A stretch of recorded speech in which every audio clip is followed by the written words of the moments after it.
நண்பர்களுக்கு வணக்கம். இந்த வீடியோவில் பார்த்தீங்கன்னா ஜான் டீர் 5310 சேல்ஸ்க்கு வந்திருக்கு. இதோட ஃபுல் டீட்டெயில்ஸ் பற்றி பார்க்கலாம். பார்த்தீங்கன்னா 2022 மாடலுங்க. ஒரே ஓனர். வண்டிக்கு புக்கு பேப்பர் வந்து கரண்ட்டில் இருக்குங்க. எக்ஸ்ட்ரா ஃபிட்டிங்ஸில் பார்த்தீங்கன்னாங்க உங்களுக்கு வந்து டாப்பு, ஃப்ரண்ட்டில் பம்பரு, வாழையோட்டர் பெட்டுங்க, side tools box, top link dummy sensing பெட்டு இதெல்லாம் ஃபுல் ஃபிட்டிங்ஸோட பக்காவாக இருக்குது. வண்டி நல்லா தெளிவாக இருக்குதுங்க. ஷோரூம் கண்டிஷன், மெயின்டெனன்ஸு வெறும் 960 மணி நேரம் தாங்க ஓடி இருக்குது.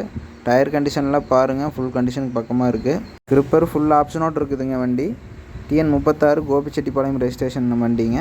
வண்டி மட்டும் கொடுத்துறேன்னு சொல்லியிருக்காங்க. வண்டிக்கு ரேட்டு பார்த்தீங்கன்னாங்க 9,50,000 சொல்லியிருக்காங்க. ரேட் ஃபிக்ஸ்டு இல்லைங்க. நீங்கள் நேரில் பார்த்து பேசுகிறத அனுசரித்து கொடுத்துருவாங்க. வண்டி இருக்கக்கூடிய இடம்னு பார்த்தீங்கன்னா ஈரோடு மாவட்டம் கோபிச்செட்டிப்பாளையம். டிஸ்கிரிப்ஷனில் ஓனர் கான்டாக்ட் இருக்குது. தேவைப்படுறவங்க கால் பண்ணி பேசிக்கங்க.